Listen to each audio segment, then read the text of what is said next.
Welcome back to another episode of Ideas Sin. I'm your host, Denise, and today I'm excited to bring to you Jared. So Jared was my breathwork facilitator who I met at Lizard Yoga here in Austin. So Jared, how's it going? It's going great. It's going great. It's a beautiful day. Another beautiful one to experience and be grateful for. So grateful to be here. Yeah. No, I know. It's been like 80s, 90s recently, which is really weird in February. Yeah, totally. Yeah, I remember there were a couple years on Valentine's Day, it was like snowing. And then Oh, there's like been freezes and everything. And here we are in like shorts and tank tops and enjoying the sun. My son even came home sunburnt. So oh I'm really? like, what is this? It's February. What's happening? But I'll take it. I'm grateful. Yeah. Oh, that's so great. Yeah, I mean, are your kids into breath work by chance? No. It's actually it's interesting that you asked that because my son, he's 16, my daughter's 14. My 14-year-old, my daughter, she's very much like in the woo, like she's very witchy and likes the kind of, energy and healing. And she's like really cool into that stuff. And she let me try my very first breathwork session that I ever did with anybody. She was my first guinea pig. Um, and it was probably more of like a guided meditation than breathing Mm. than an actual breathwork session. But my 16-year-old, my son, he's very much like a bro's bro. Like he's a kid trying to figure out his way in the world, right? And I actually like literally last week I was like, bro, what if you did this with me? Like, could you imagine like father son like taking over the world with breath work and traveling all over and like you getting on Instagram and TikTok and teaching people about I'm like, there's no 16-year-old doing this. No, Like, there's bro, let's go. And he's like, every 16-year-old is like, I don't want to get made fun of. And he's too worried about what people think and feel. But it's literally the poor kid. He's like literally a copy paste of me, like Control C, Control V. Like he has all the great qualities and all of the other ones. Like he's hard on himself and he worries what people think. And it's exactly where I used to be. So I Mm. feel him. It'll take time. Yeah. It seems like that's just part of the cycle during that age, you know. It takes time. It takes time to grow out of some of those mentalities and those fears in general. I mean, it took me 42 years, so Yep, Yeah, I yep, feel you. I'm still working on some of that stuff too, but it's a process. But the point is, like, hey, at least we're doing it. We're that's getting right, somewhere, which that's is right. nice, right? As long as you're doing it, because I've noticed a lot in Austin specifically, there's a lot of like surface level. It's like, oh, I'm doing the work and I'm spiritual and stuff, and they're like really not, right? Mm. It's like the cool thing to be spiritual now and to do ayahuasca and to do Yeah. mushrooms and all these things, and it's like, what are you actually doing? Like, are you digging in? Are you like trying to uncover the challenges and the weaknesses and Mm. the traumas and like realize that life can be different? Like everything that we've been taught is a little bit different.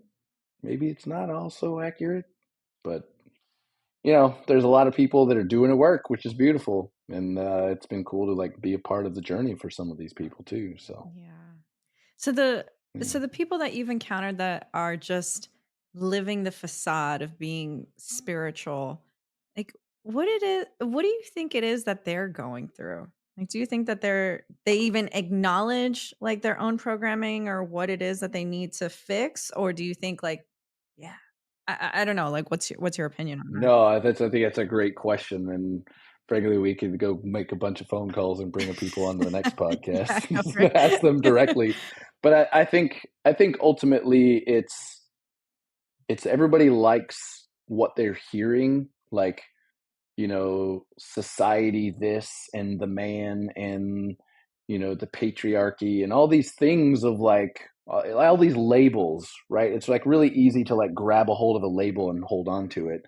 But the challenge is really looking inward and seeing that when that person says something and it pisses me off, it has nothing to do with who they are or what they said. It has to do with something inside of me that's being triggered because of something that's happened in the past, and that's become my pattern. Mhm. And so that's the hard work in recognizing that.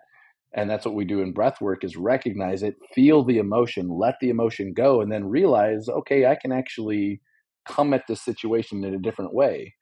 I don't have to react. I can respond with a pause in between. And I think that's what well, not everyone, but that's where a lot of the gap is, in my opinion, just from what I've seen, is like people want to be seen, they want to be heard, and so that's the way that they do it is, oh, I'm doing this and I'm going to this ecstatic dance and I'm going to Reiki and I'm going to breath work and I'm going and I'm going and I'm going. But when you actually integrate, you take a moment, you sit by yourself and it's quiet and you cry your eyes out or whatever it is that needs to happen, it's like, okay, that happened to me when I was little. Now I can show up in a different way. I can, like I said, respond instead of react. And like, if more people would just take a moment to look inward and learn how to respond and not react, like how beautiful would life be, right? Like there's so much beauty that could be had if just people like, before I start yelling, I'm gonna, okay, this is showing up for me in this way. So I don't know. That's just my opinion, but Mhm. I love to see, like, when people show up for breath work, because it is work, like Yeah. you're doing inner work. And so that's one of the things that I really like about it, is because people are like, one, they either curious, or two, they're like, let's go.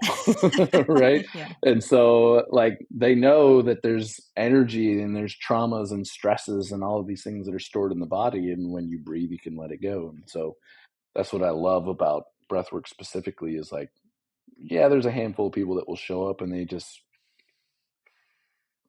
won't really like Mhm. lean into it, but it could be that little amount of breath just being focused, that's enough for them. Yeah.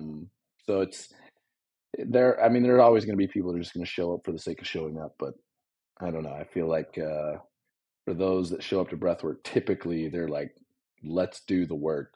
Like, I really want to heal some stuff. I want to let go. I want to get grounded. I want to be authentic me, whatever that means for them. Yeah.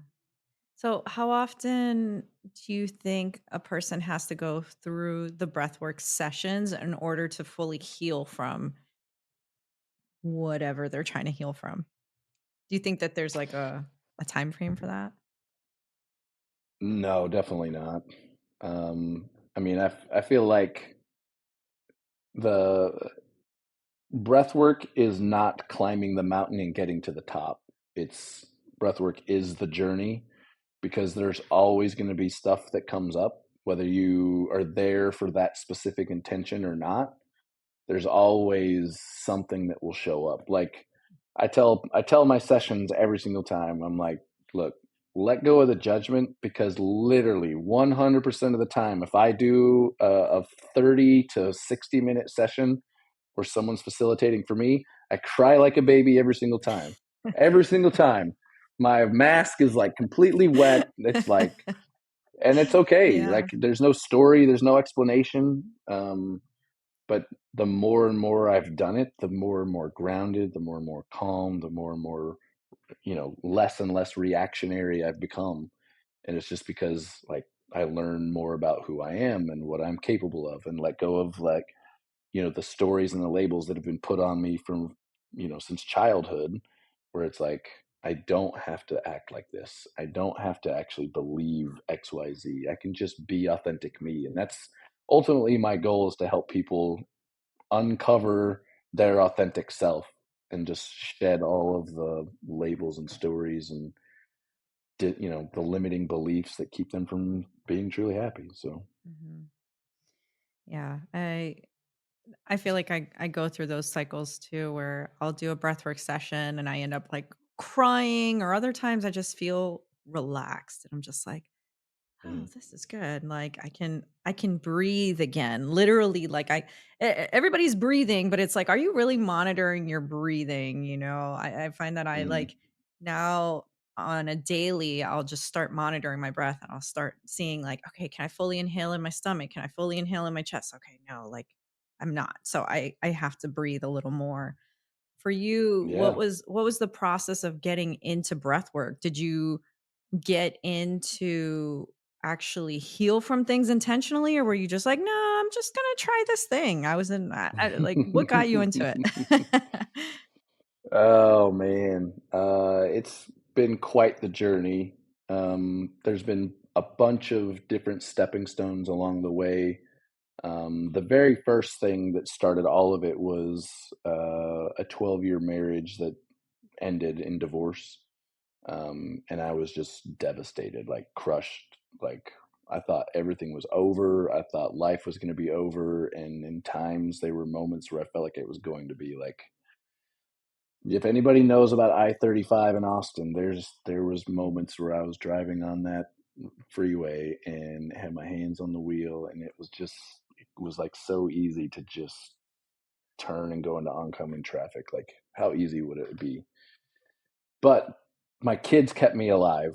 Like Mhm. just having those two just beaming balls of energy and light and love, and I always joke that they're the sweetest, most kindest, most hilarious people on the planet, and they kept me alive, right? And so once the shattered glass of Jared started piecing things back together, started meeting people, um, made amazing friends, connections, community, all of these things. And a lot of these steps along the way were just different experiences, different books, different whatever.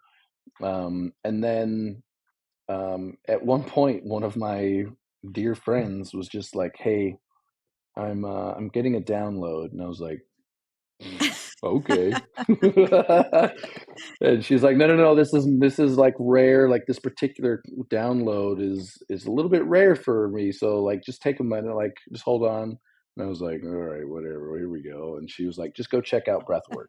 Just check it out. Just go look at it." And I was like, "Right. Okay. Well, it's been nice. I'll talk to you later." And then a couple months goes by, and like just the word breathwork keeps coming back, and I was like, "All right, I'll just check into it." And I started doing some research, and I was like, "Whoa, okay, this is interesting." And I had done a breathwork session like a year and a half before. I got invited to one, and I went to somebody's house and laid on the floor with probably 8 other people. We did some breathing, cried like a baby there too. Mhm. Jumped in an ice bath, and I was like, okay, that was kind of cool, whatever. And I didn't ever think about it. And then once it started showing up, I like started getting all this research, and I started finding like these different programs to get trained and certified. And I was like, okay, I like this one, so I took the training. And what was interesting is like a guy doing this. It's pretty rare in terms of the industry. Like how many women are in this space versus masculine men in this space. And there's not very many masculine guys doing breath work, at least facilitating for the most part. And so when I was going through the training, my masculine mind was like taking notes. I was like, ooh, I liked what she said. Oh, this is great. Oh, this blah, blah, Yeah. blah. And until like I started leaning into feminine energy, which is embody the training and feel it, once I started doing that, like everything started unlocking, and it was like, all right, this is one of the reasons why you're on the planet, Jared.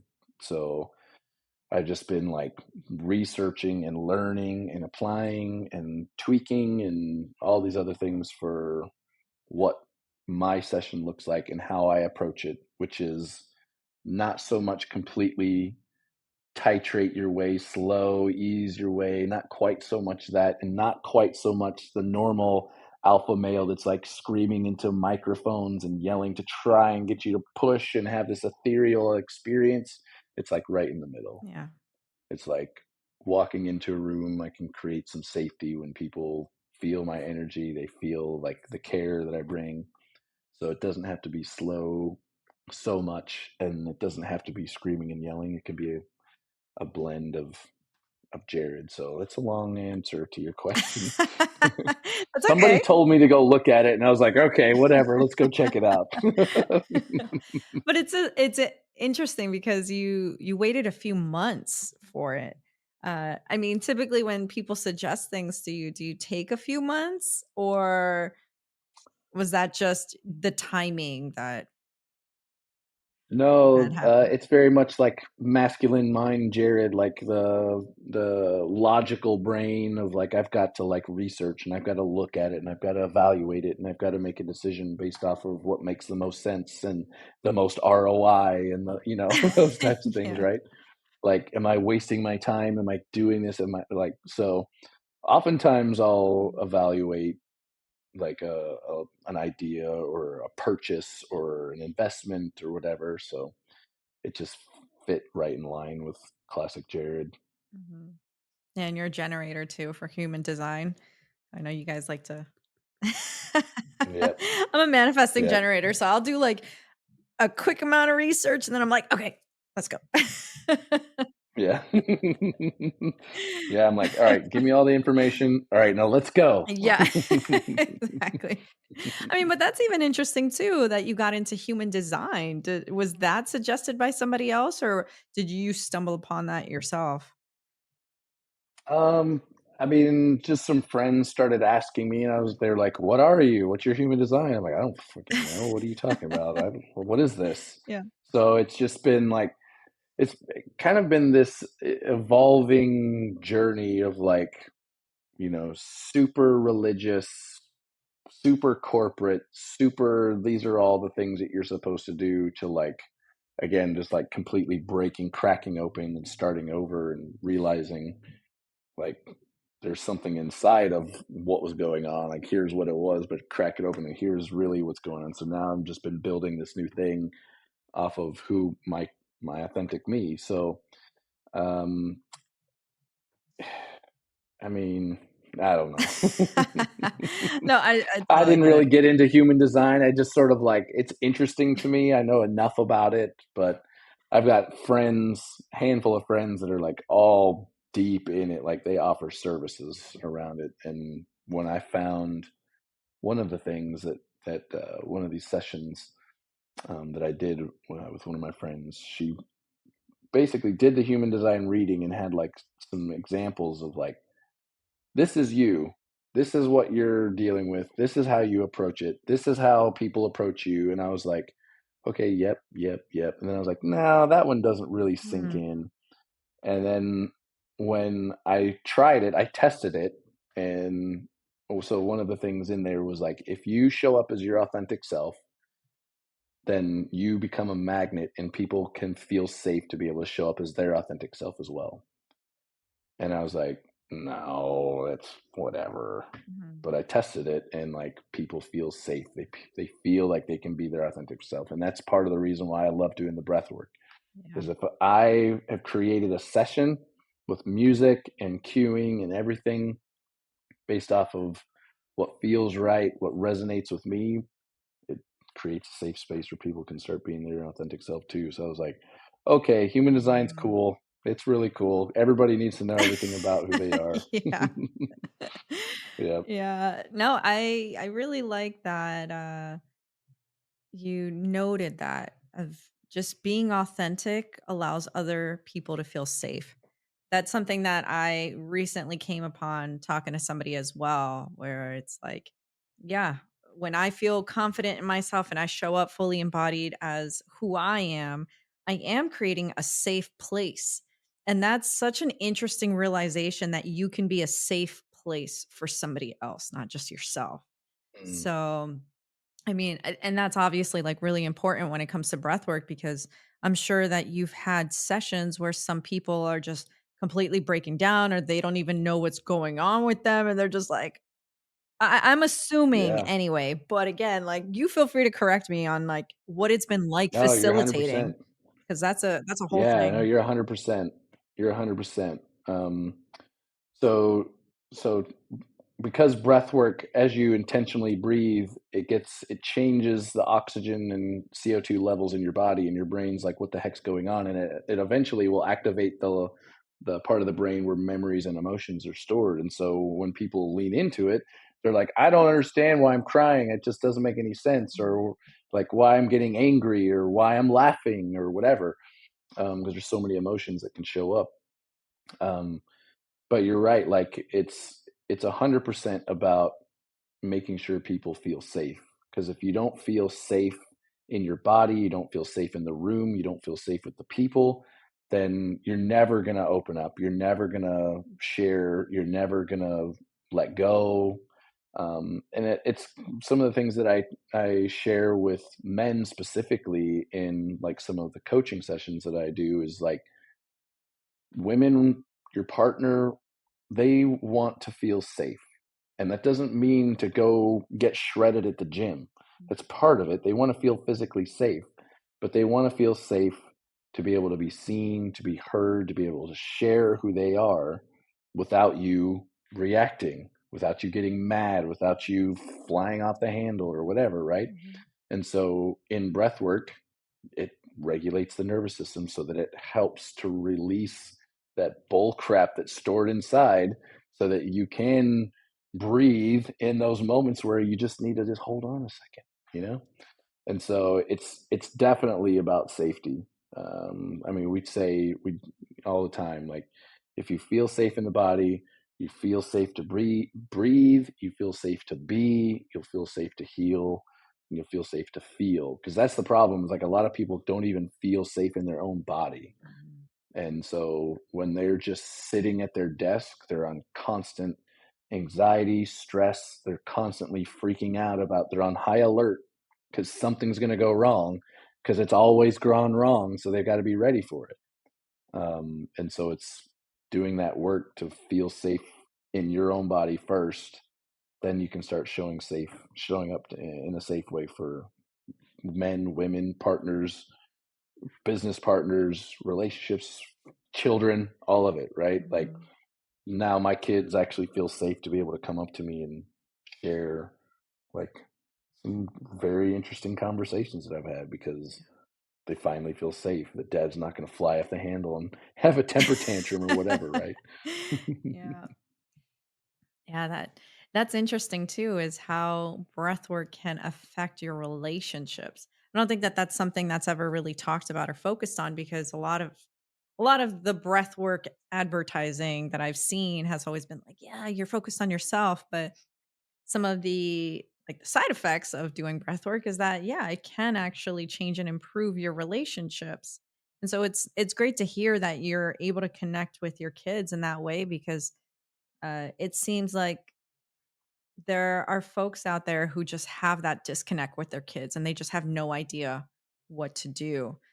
Uh, have you Yeah. encountered parents who are like, "Yeah, I'd like to bring my kid into breath work," as if it's like a possible solution for them or You know, this is a great segue into like trying to get the whole world to do this. Mhm, Like that's ultimately what I want is to be able to reach more and more people to help them see the value in it. And there's so many different ways. I mean, there's so many people that I went through training with that have created specific niches and use cases that they want to lean into. Like one of my friends is teaching breath work to help with runners to like it's not even about trauma and it's not about healing. It's about improving your lung capacity so that you can be a better runner. There's other people that are doing like prenatal care and it's specific to pre what is it postpartum depression and some of these other things, right? And so there's all sorts of different directions to go. And one of them is always the relationship with parents. I've never actually, no, I take that back, but there was one woman that asked if they could bring their kid. They never showed back up again, but because the kid probably was like, what are you talking about? You want me to go lay down and breathe with a bunch of people? yeah. um but I think it always starts within, right? So like if we want children to follow in our footsteps, if we want them to listen. We want them to hear. We want them to be. We want them to succeed. Like it has to start with you, right? So we've got to go do the breath work. We got to go do the talk therapy. We got to go do the fill in the blank so that we can heal. And what's been beautiful is as I've been going through my own healing journey, my kids have just started asking questions. Hmm. And so it's not like you have to force something on them like, oh, get in the car, we're going to breath work, right? Let's go. It's Yeah. that's right. So there's there was one beautiful moment where my son um he came over to my house from his mom's, and there's like some turmoil that was going on over there, and everything was fine, but in his mind he started getting anxiety, and he was like freaking out, and he was like really worried that all of these things were going to go wrong, and now all of a sudden my mom's going to get divorced. And so he just started like over analyzing like every single thing because of like a simple argument or something that was going on. Mhm. um, and so he was having his moment of stress and anxiety, and it was starting to swell up inside of him. And it was right at the beginning of my training, and I was like, hey, I have this app, let's just try it. Let's just see what happens. Mhm. And so we followed the process of doing like a simple breathing exercise. It was like 3 minutes long, and we got to the end, and I look at him and I'm like, how you feeling? He's like, feel good. I feel good. I was like, are you worried about your mom still? He's like, actually, I totally forgot about it until you brought it up. So we gotta do this again, okay. Yeah, exactly. So it was like, again, like as we continue to learn and we embody and experience these things for ourselves and we start to heal ourselves, it'll open up doors for us to be able to sit down with partners and children and parents and everybody. Like my brother and my sister, they've done a handful of sessions with me, because they see the value and they've seen what's going on. They've seen what's changed for me, Mhm. because they're like, who is this guy? He's like always happy now. Like, what's going on? Yeah. So as we start to change and we start to light up, people are like, hey, I want to know what's going on with that. Mhm. How quickly did you notice the change within yourself once you started doing the breath work? Mm. Um, it's kind of like going to the gym. It's not like a big momentous, like, oh, the light bulb went on. It's like, oh, I read this book, and oh, I went and did this, and oh, I learned this, and oh, I embodied this, and oh, I got a life coach, and oh, it was all these different steps going along the way. And then at one point, you just take a moment on like you would like you're climbing a mountain, right? You're going up, you're enjoying everything, and you're just like step after step, and then you get to like one little spot where you can look out, and you're like, wow, look how far I've come. There's still a lot to go, but look how far I've come. And so I feel like that's kind of how it's been, is all these, this thing, then that thing, then this thing, then it's all been curiosity, right? Like it's been an open mind and curiosity to just lean into whatever shows up and lean into it with confidence and love and curiosity and not fear. And those moments of like, wow, like look how far I've come. Mhm. But it's like going to the gym. Just keep at it, because one day you'll look in and you'll be like, well, these pants don't fit me anymore. Right? I mean, and so there's different types of breath work out there. What did you end up training in? Like, did you focus on a specific one or is it kind of generalized? Mm, yeah, that's a great question. So there are a bunch of different types. There are a bunch of different modalities, a bunch of different training, different. I mean, there's tons of stuff out there, and I mean, ultimately, like it's interesting because like these practices have been around for centuries, right? Like specific breathing patterns have been around forever. All we as society in the 21st century have like identified like here's a way for me to market it and turn it into a product, and it's Mhm. the training and all these things. It's like you could technically go read a book, but some of the training is really, really good. Because really, you want somebody to work with you and to really help you embody the whole experience. Like ultimately for 6 months, like every week for like 3 times a week, I was doing a breathwork session, whether it was 3 minutes, 5 minutes, 30 minutes, an hour. Um, you were basically practicing as a facilitator and as the breather. Mhm. And so after everybody goes through all this training, though, the ones that I've experienced that are really, really powerful, um, are the ones that have made it their own.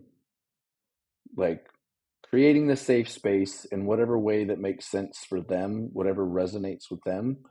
Um, because like people always ask me, they're like, "Well, how do you do it, Jared? What's your style?" And I'm like, "Well, it's like a little bit of holotropic, a little bit of shamanic, a little bit of transformational, a little bit of blah blah blah, and a whole lot of Jared." Mhm. Like, so um, in any type of breathwork facilitating training, I would always recommend, if anybody's interested in doing it, is to do like a longer course, 3, 4, 6 months, a year, whatever, so that you can do it over and over and over and have somebody with you and co-regulating together through the whole process. Um, because if you just, oh, I downloaded the Wim Hof app and I did it a bunch of times and now I'm ready to facilitate. I mean, you can, but there's the downside, if you want to call it that, to breath work is if you're not creating this safe space and you don't understand who the people are and some of their backgrounds, and like if you don't know anything at all, like what you're doing, you can re-traumatize people, and that can be damaging not only for them but for you and for the industry and for everything, right? So um, training is definitely powerful. There's a bunch of them out there. um, but the one that I went through was very much about titration. It's like a chemistry term where you take the two beakers of liquids and you pour a little bit in and nothing happens. Pour a teeny bit more and a teeny bit more and a teeny. And finally, when you got enough, there's a reaction in the one beaker or whatever, right?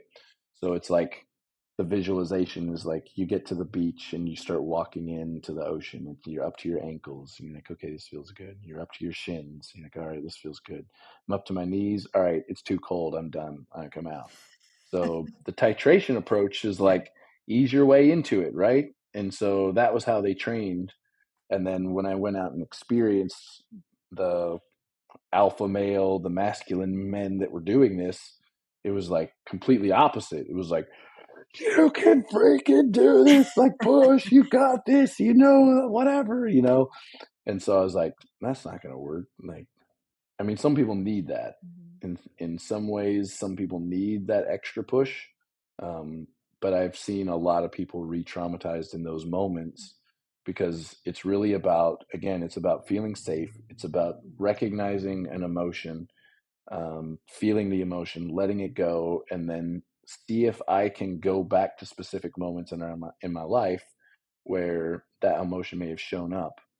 And when I can go back to that emotion and I can go back to that moment, I can be the adult that needed to be there back then. So, like 6 years old, dad abandons Jared, no more dad. There's a ton of healing that I've done, but it's not completely done, right? Like we talked about, it's never completely Yeah. done. So, um, when I go back to those moments of abandonment, it's like, okay, from that, it turned into people pleasing. And from that, it turned into this and turned into this. And so, the more layers of that onion you pull back, you start recognizing, okay, here's that feeling, here's that emotion. I can recognize it. Okay, cool. Now, when it shows up here, I am equipped with the resources. I can pause and take a moment and respond instead of react. But if you push people to the limit and they're going through their thing and all they're doing is feeling emotion and you're yelling at them, then it's like, oh, well, now this is even worse than it was before, or it's Mhm. just compounding the trauma that it was already there before. So, Yeah. Have you seen more males in the more masculine facilitated sessions going, or is there typically like a good balance of genders when they're going out to these breathwork Yeah, sessions? it's been a pretty good balance from some of the bigger events that I've gone to, which is what I'm trying to build. I'm Mhm. trying to build, or I'm not trying, it's happening. There's a larger event that's coming that I'll be facilitating, um, where there's some education on the front end, there's some activities, there's a deep breathwork session and some shares afterwards. But um, it's pretty well balanced in terms of who's showing up. A lot of times you'll see like, the wife is bringing, just dragging the husband just because it's like, oh, we're going to go to this event, Yeah. right?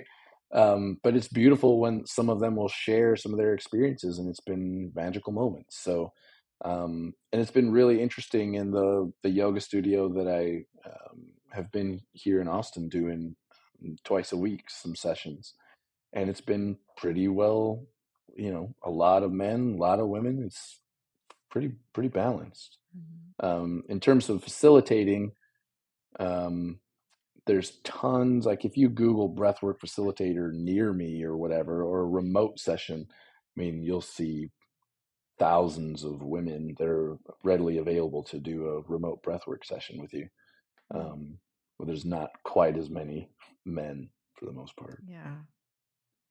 Yeah, I mean, do you think that that's maybe a niche that you can get into, is targeting more of the men who are maybe struggling with that masculine energy and balancing that masculine feminine within themselves? That's exactly what I'm trying to do. Yeah.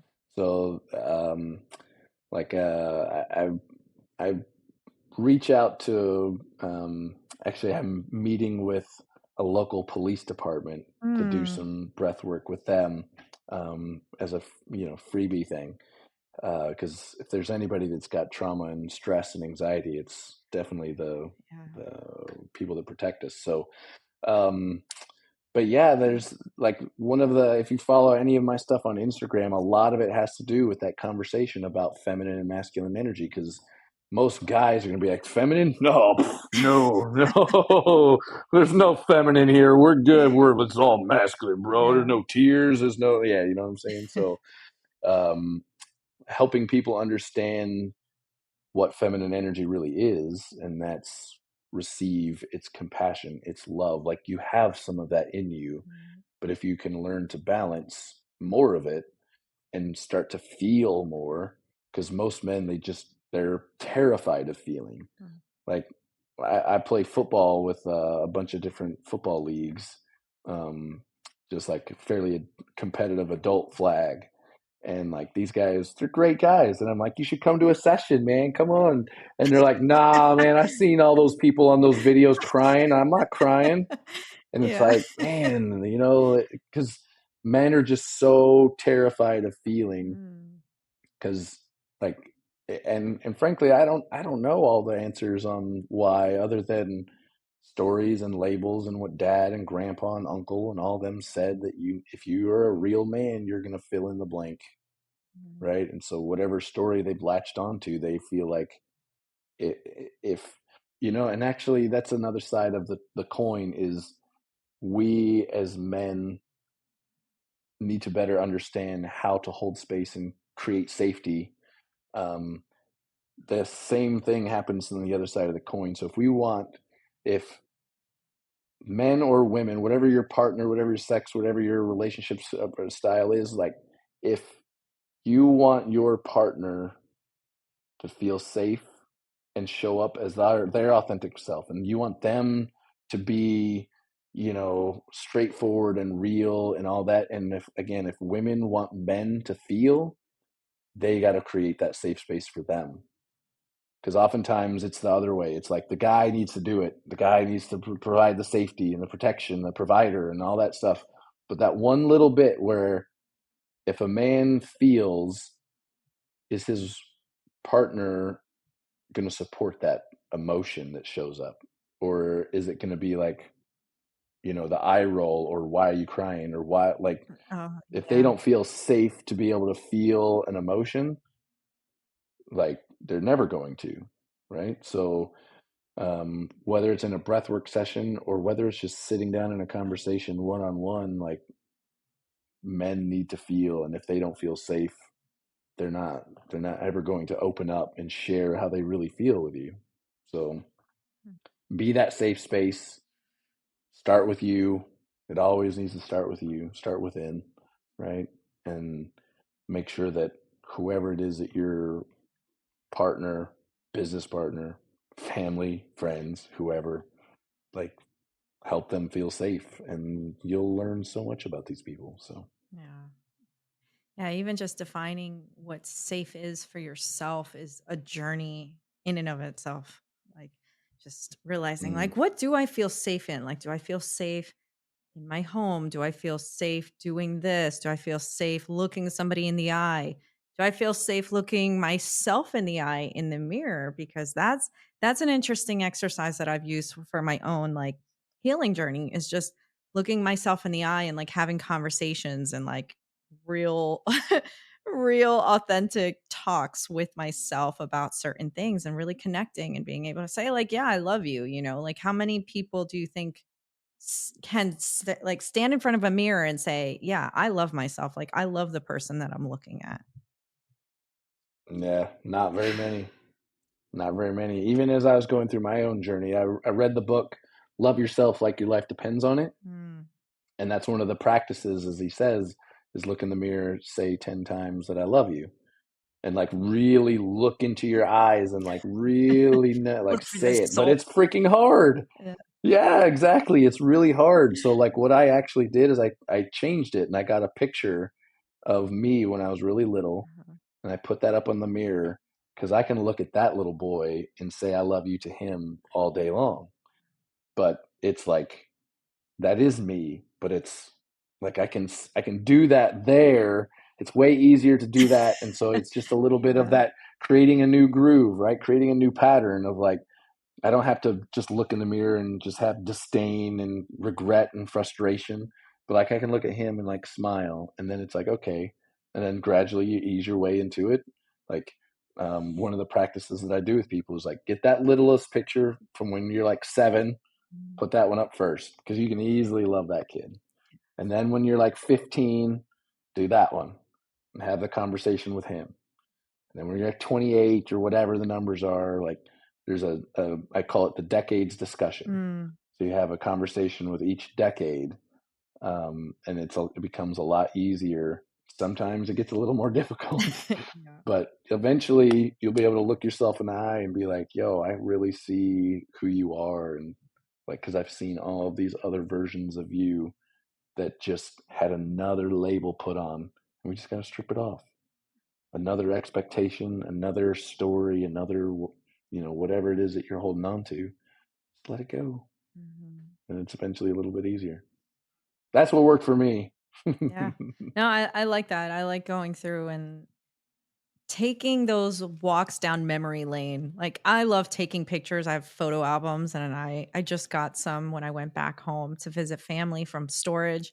I'm going through and I'm like, "Oh my god, look at all this stuff." And you sometimes forget what you've been through or what you've done and just going back Mm, and reflecting on those different time periods. You're like, "I remember when I was going through that," or "I totally forgot that I went through that." That's such an impactful thing in my life.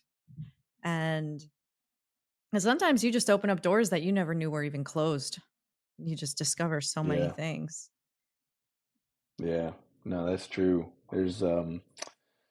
It's interesting to look at some of the old pictures because, like, even for me, I have like a full, complete block from like 0 to about 10. Mm. I don't remember hardly anything. There's like small little snippets, but Yeah. seeing pictures, you're like, oh wow, like that was hard. That was hard that I had to go through that piece. Or I remember that moment in high school, like that sucked, Mhm. right? So yeah, those, going back through the stories to be like, look how strong you actually are. Like look what you've been through. and like give yourself some grace and honor yourself for like, look where you've become, look how far you've come. And there's so much more to do, but there's a way to do it and you can be happy now finally. Yeah. So for anybody who maybe doesn't have pictures of themselves as kids, or maybe they just literally don't have any pictures of themselves, like are there Mm. any other little techniques that you would suggest in order to help with that exercise? So there's you can do the mirror work, um, but one thing that typically works is just a guided meditation, just a visualization of it. Mm. So like, find a quiet spot, if you want an eye mask because it helps you stay focused or whatever. But like one of the things that I do that helps me like get out of my head like really quick is 10 really deep breaths. So it's a belly, chest, exhale. So it's so you do 10 of those, but you're breathing in as much as you can and blowing out as much as you can. You do 10 of those, then hold at the top on the 10th. So it's, and when you hold for as long as you can, and your mind will be like, okay, it's time to breathe. And you're like, no, no, no, hold on. It's time to breathe. No, hold on. Time to breathe. Hold on. Okay. And then you exhale, and then you come in with like your slow, controlled breathing. Then you visualize. For a lot of people, if they don't have the pictures, they can at least create the image mentally of either an experience or themselves or whatever, and just pour love into that little kid or to that teenager or to that version of you from 5 years ago, whatever it is. um, but the mind is super powerful, like just your imagination and your creativity. It's what is creating all of these things, right? Like the Yeah. computer, the AirPods, like all of it is somebody's imagination. That's where it started, right? So the imagination and all the vibration and energy and all those things, if you sit and just pour love into a version of you that shows up as you just sort of breathe quietly into a conversation to go have with that little version of you, it's super powerful. Mhm. And when you're getting into breath work, there's obviously the nose inhalations and then your mouth inhalations. Do you find that as people are starting to get into this practice and into that healing work, that they should start with one method over the other of breathing solely in and out of their nose or solely in and out of their mouth or a mixture of the two? What are your suggestions? Yeah, that's a good question. So, what I always show up in the breathwork class and I say like, here's the invitation is to follow this particular pattern. But again, it's choose your adventure, right? So if people are brand new and they're not ready for the really activated breath, breathing through the mouth in and out, then yeah, like whatever is safe in your body. Like that's the thing is and in my sessions the cueing is honor the mind and honor the body, but the mind is going to come in and be like, oh, if we just take a deep breath and we hold, it's going to feel cool. Or, oh, let's just, let's start thinking about dinner tonight and what would we have to do tomorrow. And it will just do everything it can to distract you from doing it. And so honor the body and say, mind, I love you. We're going to sit down, hear some popcorn, go watch the show, but we're going to breathe. And so if the body is like starting to show up and it's like, this doesn't feel right, like this is too much, or my body is just saying whatever it is, then dial it back. But for those that are there leaning into what their intention is and what the purpose and everything that they're trying to accomplish from breath work, then it's commit, commit and push to the limit that feels right in your body without, you know, re-traumatizing or even just causing any pain. Because what will happen is when you do breath work, there's so many different things that show up, right? There's tingles, there's lightheadedness, there's tetany where your hands can claw up Yeah. and they're just like they won't open up. You're like, what the heck is happening? Uh, Um, yeah. So it happens, but all of it is it's exactly what's supposed to happen. Like your body will show up in a way that it's actually supposed to happen. And so as you move into it, there's magic that will happen in the midst of all of it. But it's this balance, this dance between the mind and the body. And the mind is going to be like, whoa, well, what about this? And what about, and it's just, and that mind is just a little version of you, because that's where it all came, was that specific moment in time when trauma or insecurities or whatever these things showed up for you. It's like, I'm going to do everything that I can to make sure that I don't feel that pain again. And so if we can find a way to avoid the pain, then we'll create patterns of procrastination or distraction. Like, oh, yeah. Like, because my sessions are very much like it's an intentional purpose. So every song has a purpose. And so I'm like literally cueing, saying, okay, we've got 2 more minutes and then we're going to rest. I promise. You just lean into that 2 more minutes. And so when people hear like, okay, I can do this, like I can do this, I can breathe. There's only 2 more minutes left, so let's go. But you know, it's rewiring that whole mind body connection and saying, look, the little mind is trying to take over, but no, I'm the adult now. I can lean into this. It's a little bit uncomfortable, but we're committing, because if we can do uncomfortable things in a safe space together, then when the difficult things show up in the outside world, business, work, school, kids, parents, partners, it's a whole lot easier because I've already been through uncomfortable. I can do it, you know? Mhm. And for those who are deeper in their practice or they're trying to push themselves more, how can they identify when they're at a point of potentially re-traumatizing themselves? Is that something that they're going to be Mm. fully conscious of, or does it just happen randomly? That's a great question. Um, in terms of re-traumatization, it's more about how regulated your nervous system is already. Um, if you've been doing breathwork for a long time, uh, it means you've had an experience in breathwork, and then you've hopefully started doing some type of integration on it. So you've like gone back to those moments and you've felt through it. Oftentimes, the re-traumatization is when someone's nervous system is completely dysregulated, and we push and get them into that moment where they haven't had a they all they're doing is experiencing that pain all over again. They're not coming with it at with the mindset of, hey, I'm the adult version of me now. I can deal with this. I can sort through this. I can look through it. I can pull back layers. I can do all these things. Mm. It's just the little kid inside of them that's freaking out again, Yeah.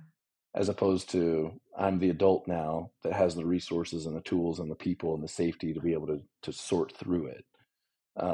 So for those deeper into the practice, re-traumatization, I mean, maybe it can happen. I can't speak for everybody. It could very well happen, but it's it's more about how do you show up with the breath and with the intention. And the intention goes with both, why are you there, but also intentional breathing. So if you're leaning into it, then you're more than likely you've gone through some of the work where it's probably not going to re-traumatize you. I Mhm. mean, I don't know. I don't know the full answer, so it could be, it could still happen. Yeah.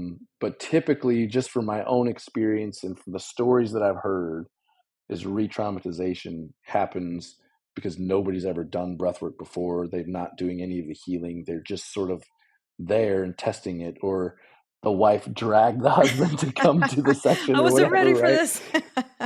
Yeah. Yeah, exactly, exactly. So, because it really does happen. Like if you lean into it and you're breathing and you're following the cues and you're going into it, that mind opens up, and the emotions and the memories and visualizations and all these things, it's the closest thing that you can get to psychedelic experiences without being on anything. Mhm. Yeah, that's actually something I was just thinking about is some people might have heard that you can experience psychedelic experiences through breath work. I've experienced some aspects of it myself um, through pranayama breath work. It's typically what I practice. But for people who've never experienced anything psychedelic, are you able to provide them a little information on what that experience could potentially be like for them Mm, and what they can expect? sure. Um, like some people will come up to me after a session. They're like, Jared, I was on a different planet, or like they'll come up and say, "Oh, I saw my grandmother who passed away 15 years ago," or I got a message, or I got a download, or I got a whatever. One of the things that I do, and I don't recommend it to anybody, especially brand new, is I do fairly intense breathing at the gym. Mhm. And so, like, I will do a workout. So I'll do a set of whatever, like bench press or whatever, and then my in between those sets, I'll do deep, heavy breathing, and it's very controlled, and it's under, like, I manage it very well. But in some places where I'm like today example, I was doing leg curls Mhm. or extensions or whatever it is. So I'm seated and I'm fairly safe. I mean, you could hold your breath and fall over if you like, if you're not careful or whatever. But I was doing breathing, and I did a hold, and I let it go, and like my the feeling of being in the gym was gone. I felt like I was somewhere else. There was no explanation of where it was, but it was just still, and it was quiet other than my specific music that I listen to when I do the gym. Um, and it was, and that's what the beauty for me for breathwork is, letting go of what's on that timeline way back there, and letting go of what's on the timeline going way forward ahead, and just being right here right now. And so in active breathing, you can get right here right now, and you forget where exactly you are because your soul is just so quiet and still and relaxed that you're like, oh, I forgot where I was even at. Mhm. So some people like will visually see things, like with their eyes closed, they'll see colors, they'll see designs, they'll feel like they're on a different planet talking to aliens. Like, I've heard it all. So it just sort of depends on, how far they lean into it and what their experiences have been, right? Like, some people like do psychedelics all the time, so it's like, "Whoa, I've got this connection, I can see sort of the same things," whereas other people are like, "Whoa, grandma showed up," Mhm. so a lot of it too is just messages. So with my cueing and a lot of my sessions that I do, it's like letting go of the stories of the old, get present right now, and what messages do you need from God, universe, higher self, whatever. And so a lot of times it's like, this was the extra kick in the pants that I needed to realize that I need to go do this. Like, one woman came up to me, she's like, "Thank you for sharing what you did, because now I know for sure that I need to go start my business. I've been too quiet. I put it off to the side, and it's time to go get it started." Mm. So it's like, beautiful, Yeah. beautiful. Yeah, that's really great. So, we've talked about some of the emotional, spiritual healing aspects of breath work. But what about the physical? Like, what are some of the health benefits Mhm. of breath work that you've encountered? Yeah. There's so many. I mean, the list, like, if you Google it, it'll give you like 15 different things. Um, For me, it's really about the regulated nervous system. It's like I just feel calmer um, when the proverbial shit hits the fan Mhm. out in the world, right? It's less reactionary. Um, but I've noticed, like, because I do, again, at the gym, um, if you run on a treadmill, and I would suggest this for anybody, if you do any type of running, especially like, because I'll do the sprint and the jog, a minute and a minute or whatever. Um, if you breathe through your nose as much as you possibly can when it comes time to actually sprint, because like I was doing this for football, and so like one of the position that I was playing was I was the receiver, but then on defense I'm the rush, which means I'm running after the quarterback. So every single play of the game, if I'm on the field, I'm sprinting. And so I started practicing on the treadmill, sprint and jog, and I breathe through my nose. And I had so much more lung capacity and so much more energy. Like, I was lasting throughout the game much longer than I ever was before. Mhm. So lung capacity, digestion, inflammation, like all of these things. I mean, if you haven't read the book Breath by James Nestor, it's beautiful. Mhm. There's so many things that he lists off in there on um, the different value for physiologically, the value that comes from switching how you breathe. And I mean, even guys that are sitting at a desk all day long, if you just take a moment, like every hour, put a reminder to remind you to breathe, because nobody, for the most part, is breathing the way that we're supposed to. But it's always like, Mhm. or we're holding for a long time. We're either mouth breathing or we're holding when Yeah, we're not doing it intentionally. So the perfect breath supposedly is like 5.5 seconds in, five and a half I seconds know. out. I know, I heard It's that and I not was like, easy. "Huh, can I do that?" And I started trying it too, and I was Yeah, it's like, "Oh, hard. it's definitely not there."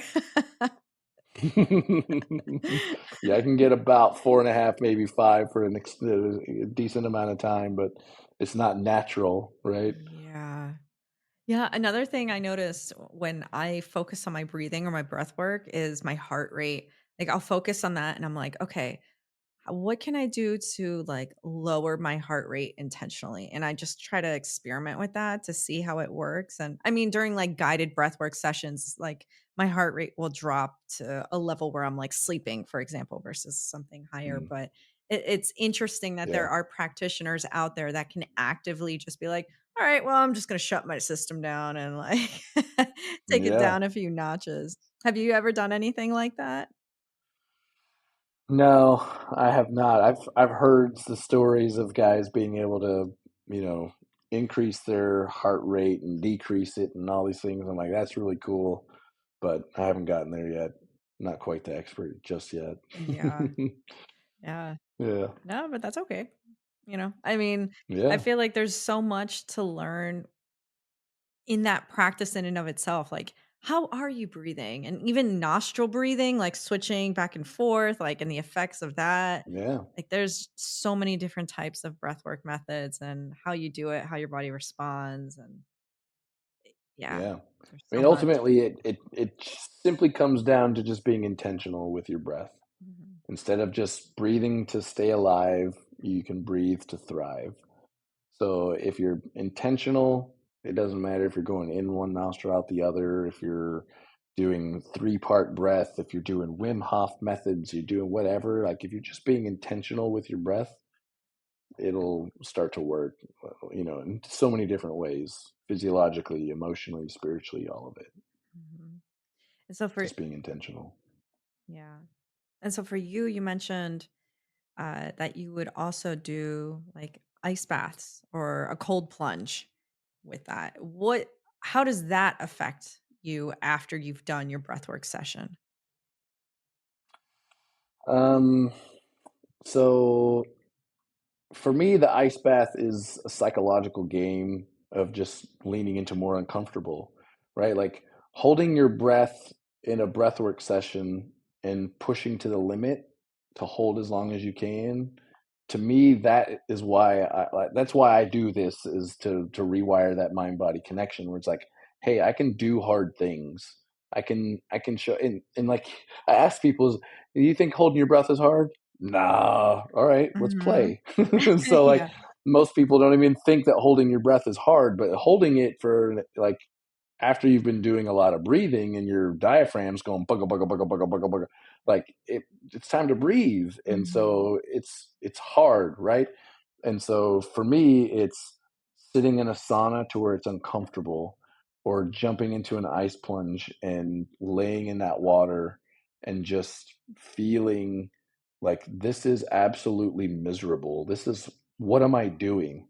Mhm. But it's like I'm leaning into being uncomfortable and I'm pushing to the limit a little bit more, so that again, when uncomfortable shows up in a space where I'm not in control of it, then it's a little bit easier to manage. Plus, when I do an ice bath, when I go home, I sleep like a rock. I'm just done. Yeah. I sleep better than I ever have in my life. Yeah, I love those. I would go and do that as well, like the sauna and then like the ice bath or cold plunge. And Mhm, yeah, getting when I first started that, it's you really are tested with, okay, breathe, breathe, like regulate it. And a lot of the mhm, times you're like, oh my God, my limbs are gonna fall off, like everything hurts.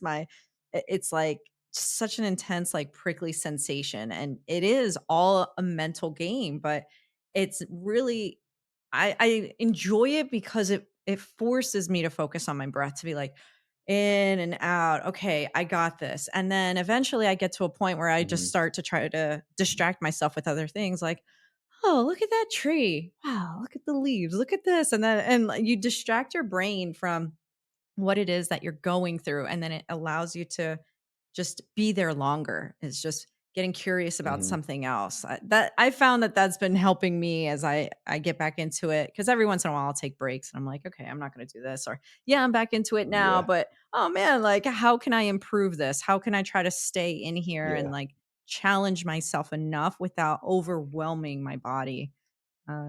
I Yeah. mean, yeah, it's a really cool experience, but it's really nice. It just Yeah. relieves a lot of stress afterwards.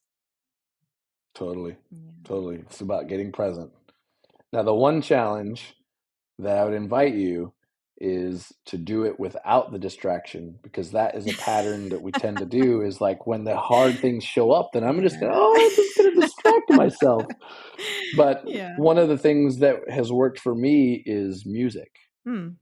Like get music, whether they're headphones or just put it on the phone and let it play, and like be in the moment, but have the support of a beautiful song, or like a motivating song, um, where you're sitting in it, but you've got like the help, where it's like for me, I have like cool house music where it's like boom, boom, boom, boom, boom, boom, boom. And so I'm just like, I feel into the pain, but I feel supported by the music. So it's just Hmm. another suggestion, Yeah. invitation. I'll have to try that. I haven't done it with music yet. Yeah. I just sit in there and I'm like, okay, I'm Beautiful. gonna do this. It's like 2 minutes or 3 minutes or however long. I try to push myself, but there's Yeah. some days where it's like, Yeah. yeah, no, a minute feels good today. Yeah. For sure. Yeah, there's days where that bath is colder than others. Yeah, I know, right? So for new Oh people, I man. mean, do you suggest that for new people getting in to be like, yeah, do breath work and then do an ice bath? Or do you suggest that they start those 2 things separately? I mean, I don't think it really matters either way. I think if you're looking for like a more powerful, activating and relaxing experience, to do both. Because that's what my experience was. Is I had never done breath work and I'd never done an ice plunge, and it all happened the same day. Mhm. Um, and it was invigorating. Like in the breath work, I was bawling my eyes out, and then after the ice plunge, like you have this like sense of accomplishment. You just like, hey, I overcame that. Like that shit was hard, Mhm. and so being able to get over a hurdle where you're like, hey, that feels good, right? It's like self motivating. Like, hey, I can lean into difficult things and I can come out on top. But yeah, that's the thing too, is like let people have their grace. Like, there's no judgment of like, oh, you're not gonna do both. I mean, come on. But yeah, if people need to, Yeah, and again, that's like the regulated nervous system, right? If you're completely dysregulated, then yeah, ease your way into it. Like, don't jump in with both feet. So do walk into the beach and not have someone grab you and throw you into the deep end of the pool with a weighted vest. So yeah, choose your adventure. What feels right for you? yeah. So, are there any other things that you would suggest or advise, or um, yeah, just any other last words that you want to share with our listeners as we go to wrap things up? Sure. I mean, it's funny that everyone always says like when you're upset to just take a breath, Mhm. and I wonder at what point in time, where did it become offensive? Like where it made us more angry, right? Like Just just breathe. take a moment, just breathe, Jared, just breathe. It's like ah, you just get I am even more breathing. angry. Yeah, that's right. Um, but if you can find ways that work for you and your body to get to a regulated system, life just becomes so much more enjoyable. people around you, experiences, you find light and joy in every experience, because that's all this is it's we're here having an experience. And if you look at it from a place of joy and satisfaction, as opposed to like, I got to try and go do this and I have to go do that, and there's not any abundance, it's all a place of lack. Like, if you just sit and find light and love in every single situation, it can be done. And it just takes a regulated nervous system. Mhm. You got to work through trauma. You got to let go of emotions that are stored in the body. There's so much science and spirituality, both of them together, that if you find ways that work for you, because there's so many, like therapy is great, life coaching, breath work, Reiki, like the list goes on and on, on what you can do, but find something that works and just lean into it with curiosity. Like, don't judge it, and life can just become this magical experience. Yeah. So that's my soapbox. I love it. Yeah, I agree with a lot of that. It's good to just explore all those different avenues and see what it is that sticks for you because, a yoga class might not work for one person, but it doesn't mean that it's not going to change someone else's life. And it's like, just try it for a little bit. I always say, like, yeah, Yeah. just I usually like to tell people, and especially myself, like try something like 3 times or so. Because just because you go to one class and you don't like it, it doesn't mean that the practice itself is not good. Maybe the facilitator or the environment wasn't great. So try another spot, see what that's like. Yeah. Maybe that's a great spot for it, but something else happened. It's like try it one more time and then see. And Yeah. I don't know, sometimes you just have to overcome the, "Oh, I'm scared and I'm nervous," the first time that you're doing it. Then the second time you're like, "Okay, I can do this, but now what did I learn in the first session and how am I incorporating that into the second session?" Like that's what the second mind, or I don't know, I Hmm. guess experience is for me. And then Yeah. the third one is like you finally kind of step in and are just allowing yourself to be. So, Yeah. yeah. Yeah. They say third time's a charm for a reason. Yeah, right? That's right. Yeah. Yeah, but so for any listeners who are interested in learning more about your practices, your sessions, your workshops, where is it that they can find you? And I'll include this information in the bio as well. But anything you'd like to Sure. share? Um, so website is rewiredbreath.com. Instagram handles the same thing. Rewired underscore breath. Um, I do one-on-one sessions, either in person or remote. Um, Typically, like people want to just try it, they can do that. Or there's packages that align specifically for their intention. And then there's like a option to have some coaching alongside of it, like kind of life coaching concepts. So we breathe into what it is that you're trying to lean into, what is it we're trying to sort through, and then we work through it together in a co-regulated state instead of Mm. trying to do it all on your own, which adds some more safety value to it, right? So one-on-ones, I do group sessions. I do corporate events. So if a company has a bunch of their salespeople or operations all together, we can do mindfulness, health and wellness. An hour-long session. We do that. I breathe athletes to start getting out of their head before they get into their different sporting events, Mm. and help manifest what it is that they want to create out of their upcoming game or fight or whatever. Same thing with artists, musicians, starting to breathe with the group before their performances so they can just get out of their head and perform perfectly as much as they can. And then I've got my big, huge event that's coming. It'll probably happen maybe the middle of this year. It'll get started. Beginning of next year at the latest. But it'll be kind of all over the country. There's going to be sessions where I'll show up. There'll be a fun activity, and then we'll do some breath work and have coaching options afterwards. So really excited about that. Yeah, that sounds fun. That sounds awesome. And all Yeah, that, obviously, like yeah. you'll keep everybody posted on where to go and all of that. Like, do you know exactly what locations you're going to yet or no?